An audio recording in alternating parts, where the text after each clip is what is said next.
Hi, listeners. I'm Colleen Dieter, landscape consultant and certified arborist at ATXGardens.com. Welcome to the ATX Gardens Podcast, where every other week I share simple, timely tips for what to do in your Central Texas garden right now. If you're watching on YouTube, tap like and subscribe for more gardening help. Well, hey there, gardening friends.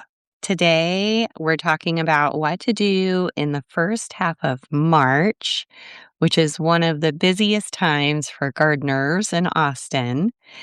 As always, this episode is sponsored by ATXGardens.com, my landscape consulting business.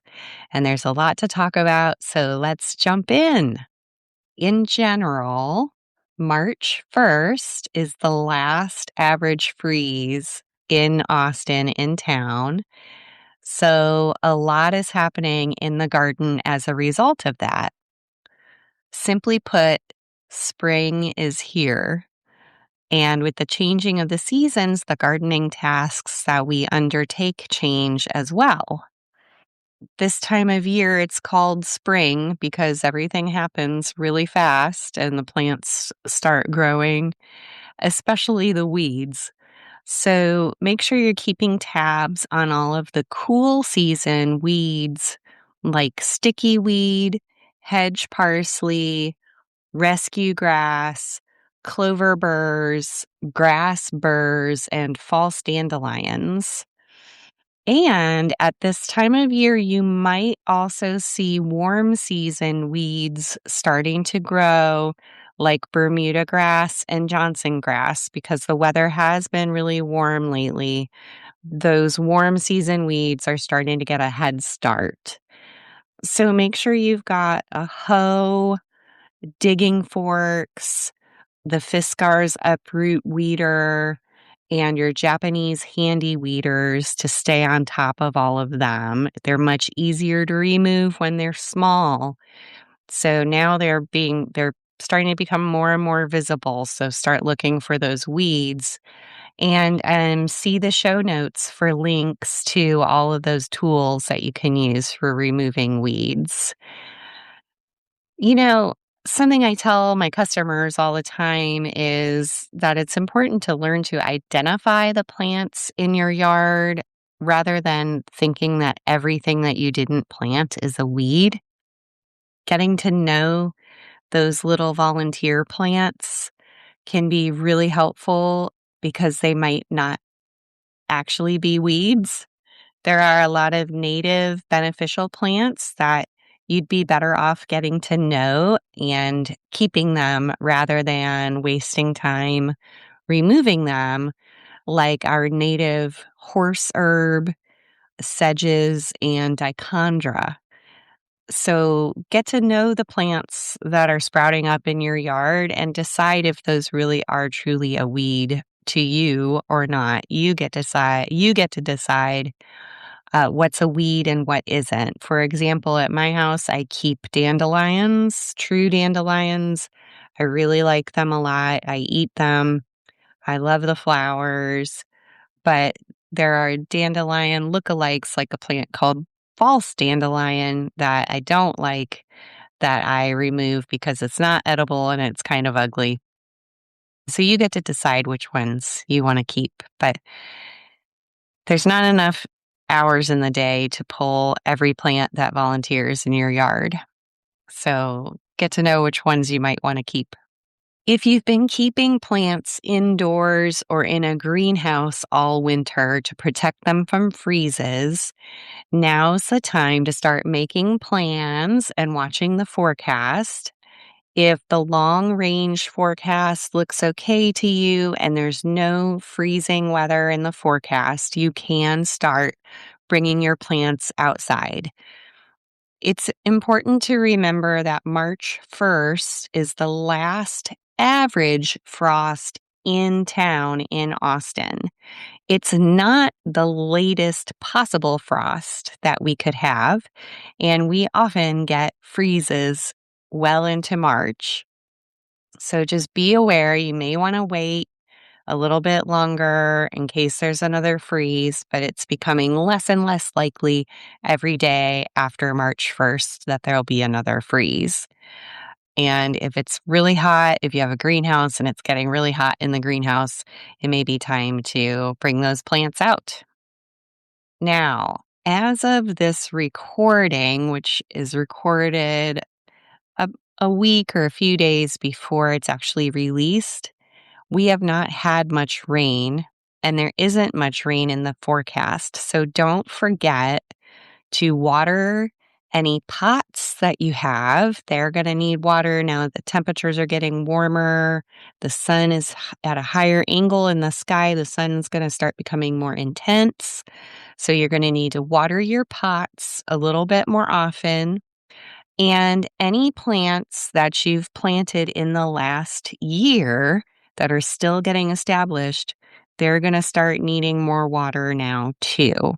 Since it hasn't rained, they're still trying to get established in their new home and they're going to need some water. So make sure that you don't forget.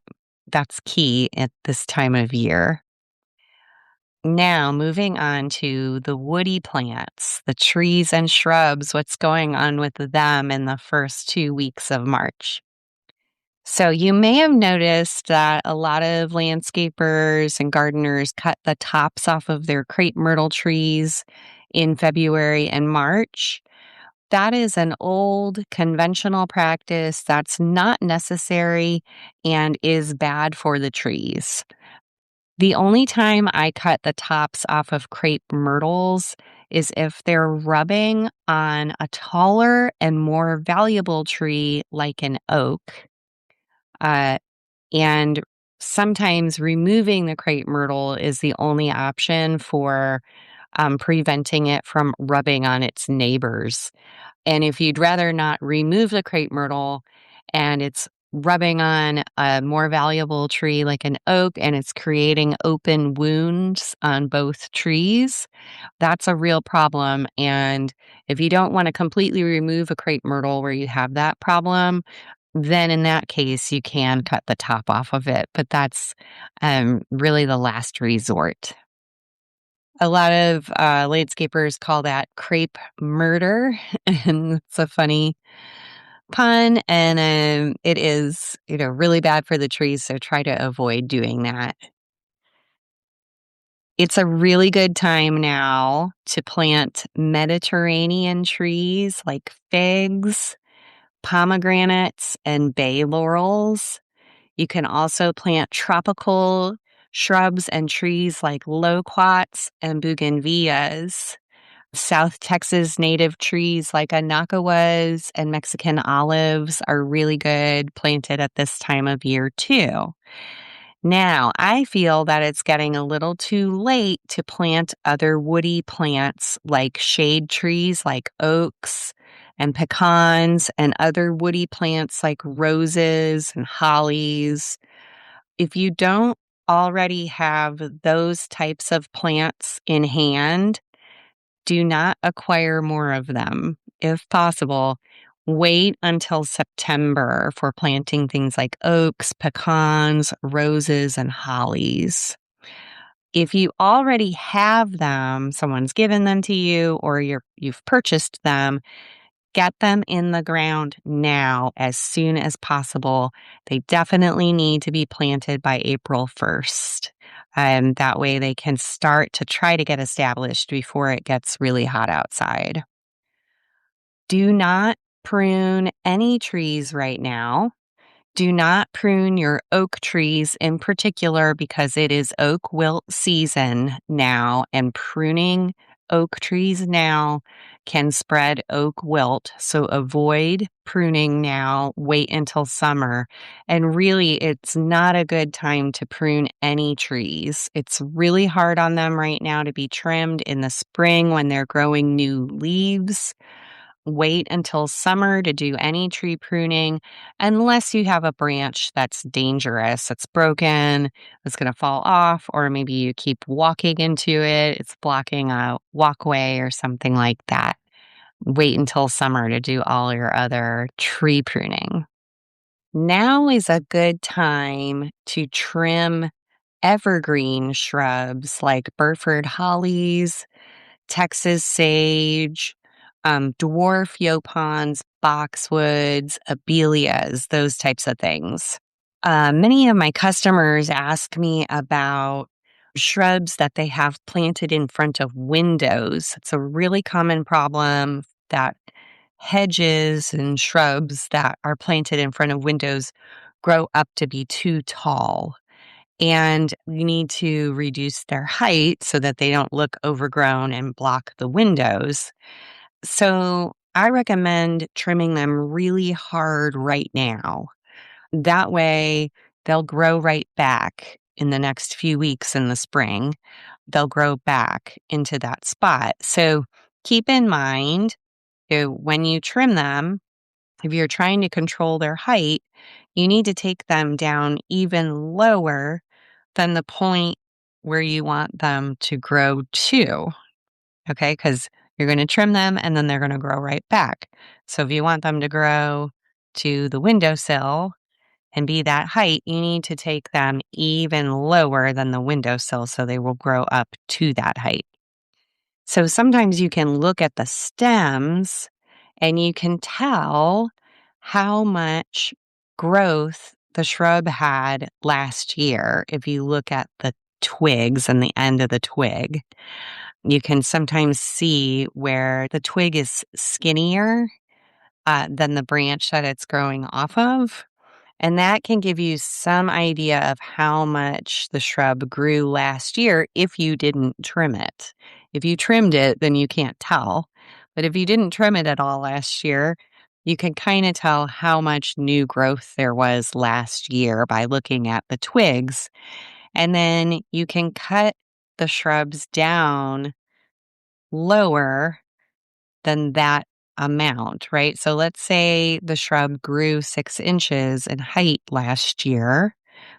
You would cut the shrubs at least 6 inches below the windowsill so that you know in 1 year they're going to grow about 6 inches. So think about that, okay? And it's much better to cut them really hard one time a year. And this is a good time to do it because they're going to grow right back. So it's not going to look weird for a long time.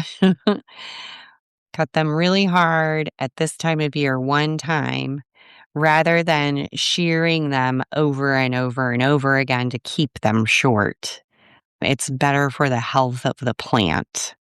Now, what's going on with our fruit trees in our landscapes in the first half of March? There's a lot going on with them right now. The peaches, pears, apples, and plums, and your nectarines, they are all either blooming or finishing up blooming right now.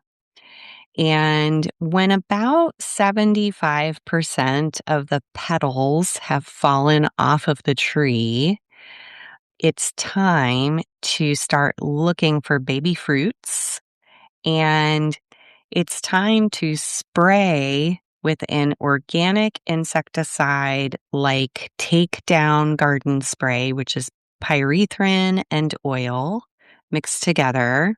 Or you can cover whole trees or individual fruits with micro mesh or something called an orchard sock, which is like a little mesh bag that goes over the little fruits.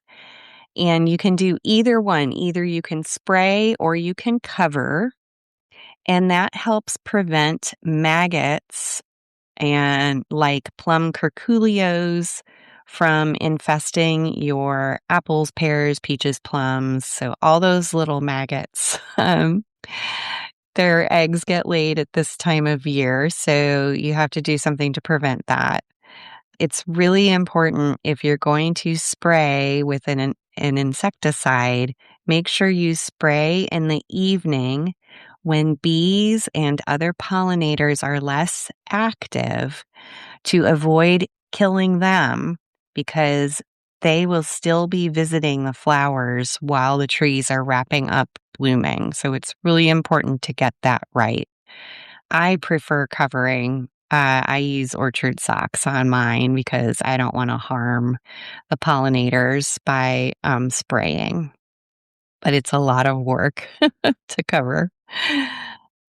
Now, if you planted your fruit trees, peaches, pears, plums, nectarines, apples, if you planted them less than 3 years ago, it's really important to monitor the trees and remove all of their fruits.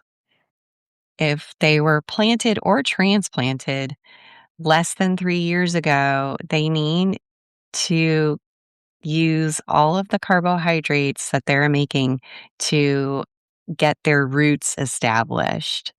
And making fruits and seeds requires a lot of carbohydrates. And you want the tree to put all of its efforts, all of its energy into getting established in its new home.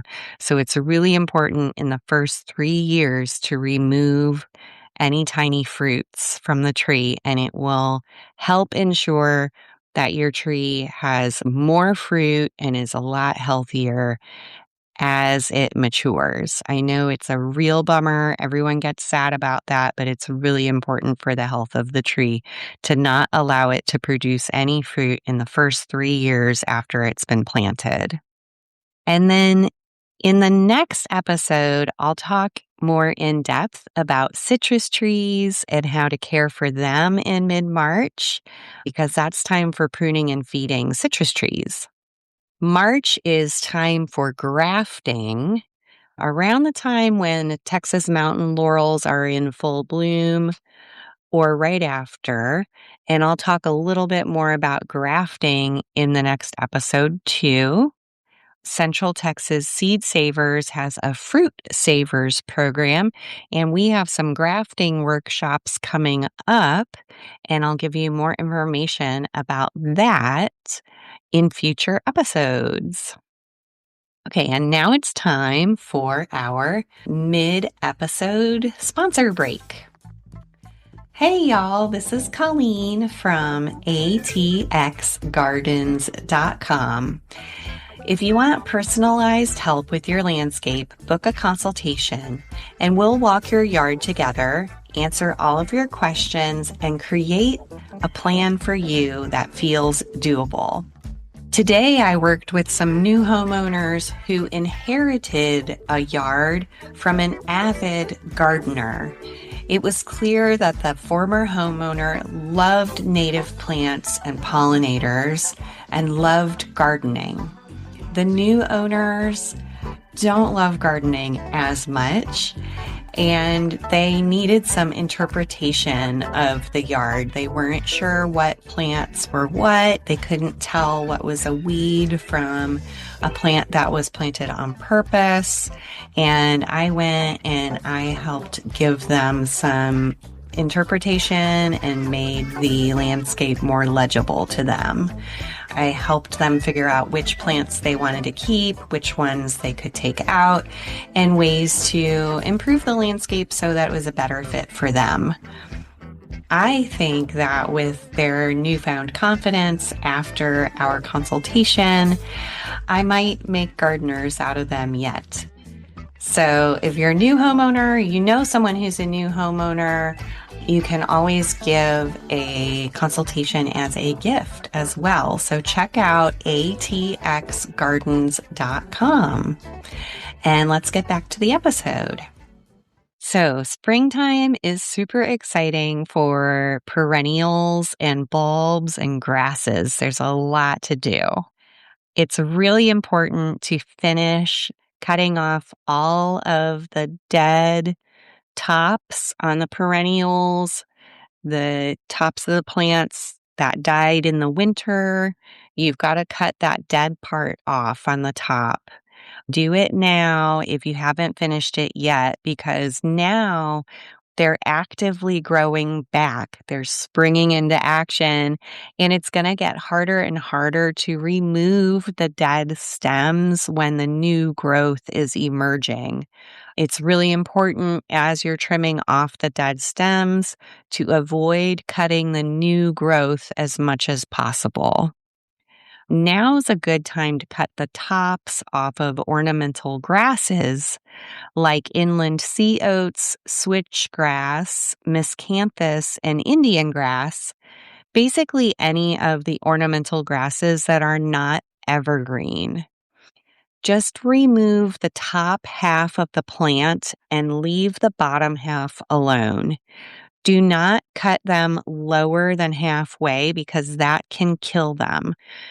The bottom of the plant on the ornamental grasses has special cells in them that allow the grasses to grow back. They grow from the bottom up, which is different from most plants. Most plants grow from the ends out, but with the grasses, they grow from the bottom up. And if you cut off the bottom of the plant, they can't grow back. They will struggle to grow back. And I see that happening all over town. People cut the grasses way too low, and then they look terrible, and they sometimes don't grow back. They look really bad, or they'll grow back maybe halfway.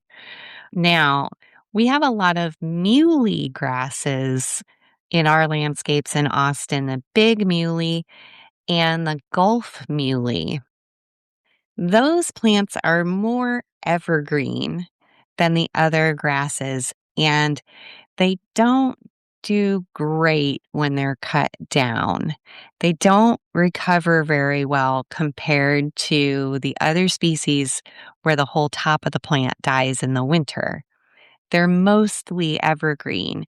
So with those plants, with the muleys, especially Gulf muleys, use a rake and break method instead. Okay, so you'll get a little rake and get in there with the rake and try to rake out any tree leaves and any dead grass leaves that are in there. And then just use your hands to snap off the dead flower stems that have faded. And that's all you need to do.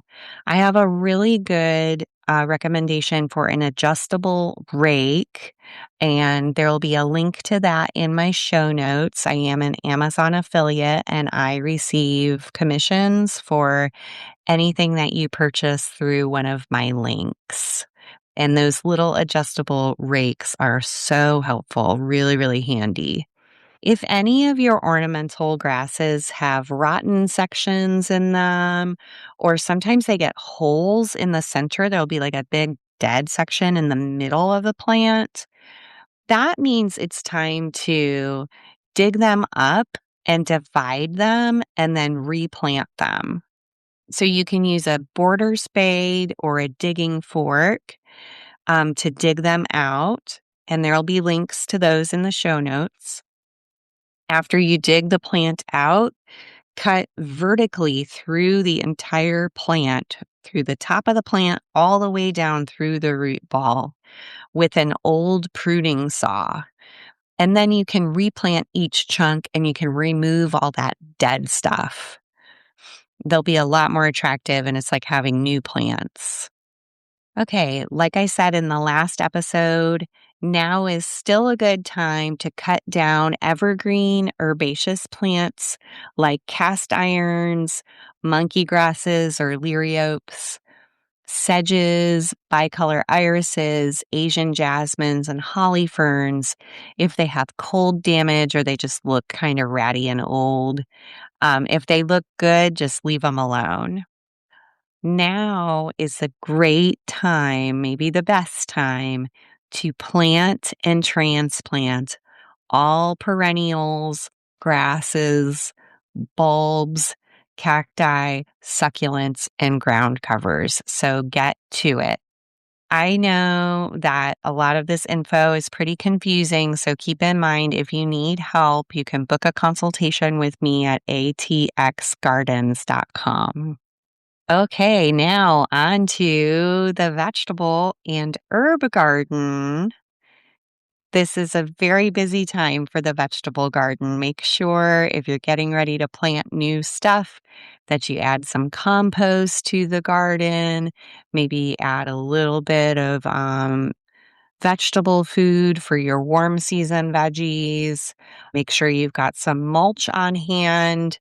Some tree leaves make great mulch. You can use the parts that you cut off of your ornamental grasses as mulch in the vegetable garden. Now is the time of year where we're moving away from our cool season veggies to warm season veggies. So now's the time to really start harvesting your cool season vegetables. Take those in, eat them up, freeze them, canning, whatever you do with your cool season veggies. Start pulling them out, start eating them up here in the whole month of March. There's still time if you want to plant radishes and mustard from seed. They're still okay to plant now because they grow so fast. They'll mature and you can harvest them before it gets too hot for them. But it's really too late for all of the other cool season crops. You can still plant strawberries and Swiss chard from transplants now because they're more heat tolerant than most of the other cool season crops. Warm season crops that you have been growing from seed indoors can now be planted outside, like tomatoes, eggplants, and peppers. Just be ready with some covers just in case we get one more cold spell. Really, for those guys, if it gets below 30, 40, or 35 degrees at night, you probably want to cover them because they're very cold sensitive. You can also get those plants from the nurseries now or from friends who've been growing them and start planting them outdoors. You just want to make sure that you can keep them warm if temperatures dip down into the 30s. All kinds of beans, corn, cucumbers, summer squash, and warm season greens like New Zealand spinach and magenta spreen can be planted directly into the ground from seed now. I'm getting really excited. I need to finish setting up my soaker hose system for my vegetable garden, and I also have some hoops with chicken wire that I've put over the vegetable beds to protect them from animals that have been digging. I had raccoons and armadillos and foxes and possums and all kinds of critters digging in my vegetable beds. So before I plant anything, I'm going to finish the watering system and finish my animal protection. And once I get that done, I'll be putting all those warm season greens in the ground and the cucumbers and beans I love so much. Okay, now it's also a great time for planting all of the warm season herbs from transplants. So that's rosemary, oregano, thyme, lavender, lemon balm, catnip, lemongrass, mint, all those guys. It's a great time to plant right now. Chives, it's a good time. But you have to have little plants and start with little plants. So you'll need to get those from friends or from the nursery. Basil can be planted now either from plants or from seeds, and you can put the seeds directly into the garden. Next episode, I will talk a lot about lawn care. So next episode is going to be a lot about the first mowing of the season and what to do with your grass. So that wraps up today's episode. Check out the show notes for links to everything I mentioned. And if you enjoyed this podcast, please share it with a fellow Central Texas gardener because it really helps me to grow the show. I'm Colleen Dieter with ATXGardens.com, and I'll see you next time.